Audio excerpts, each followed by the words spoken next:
السلام عليكم ومرحبا بكم مرة أخرى إن شاء الله في الدرس الثاني ديال الطرز التونسي.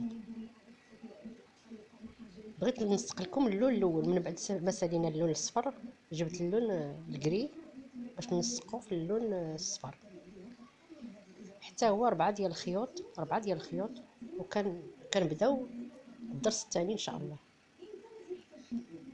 كنديرو حتى هو الغرزة الأولى فيها 4 ديال الخيوط، كنضربو في أول غرزة ديال الصفر في الراس، وكنطلعو ب4 ديال الخيوط، وكنديرو الخرصة ديالنا وكنضربو في نفس البلاصة اللي فيها الخيط، وكنهبطو لتحت بخيط واحد،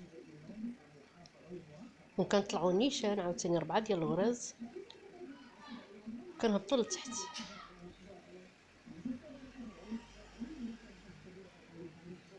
عاوتاني كنطلعو ب4، يعني 5 ديال الغراز حتى كنساليو 5 ديال الغراز.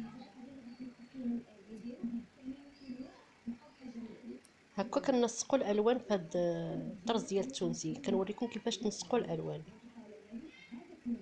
كل واحد كيفاش كيبغي. كاين اللي كيبغي لون واحد، كاين اللي كيبغي الالوان بزاف.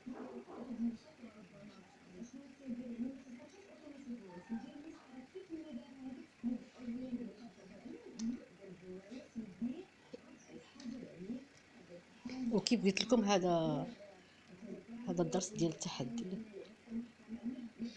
باش اي وحده بغات تخدم تعلم في نهار، تعلم الدرس الاول والثاني، هذوما لا باز ديال الخدمه ديال التونسي، وفي نفس الوقت غادي تخدمي الجلابه ديالك.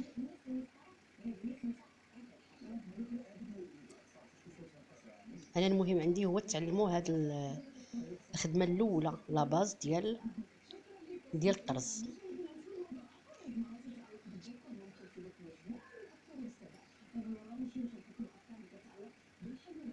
واللي عندها شي تعليق ان شاء الله تكتب لي باش نشوف حتى انا واش كل واحد وكيفاش كيبغي الالوان، كل واحد كيفاش كيشوف بالنظره ديالو.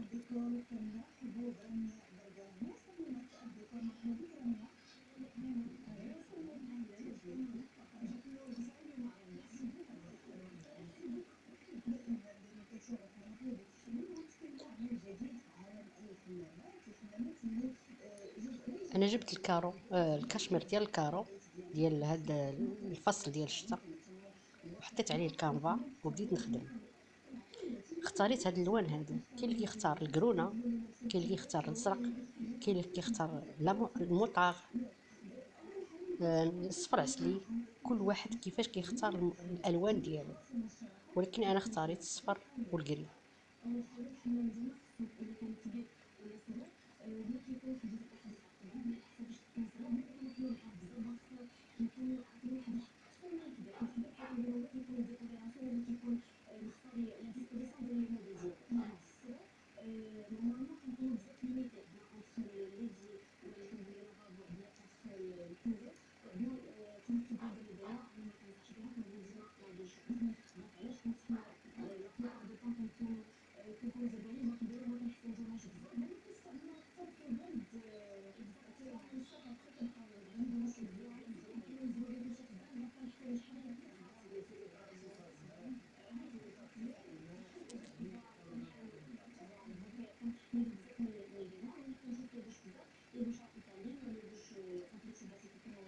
نتمنى انكم تعلموا هاد لاباز ديال الخدمه الاوليه بالنسبه للناس اللي ما كيعرفوش يخدموا التونسي. الا خدمتوا هاد الصفر والكري يعني غادي تخدموا الجلابه ديالكم.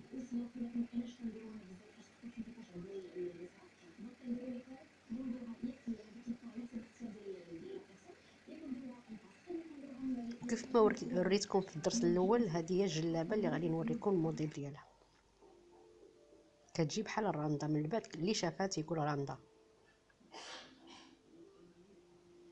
وان شاء الله في الدرس الثالث هو اللي غادي نوريكم كيفاش تحطوا الموديل، تخدموا في هذا الموديل هذا. ولا عجبكم الموديل حطوا لي اعجاب وديروا ابوني باش يوصلكم الجديد، وبصحه وراحه.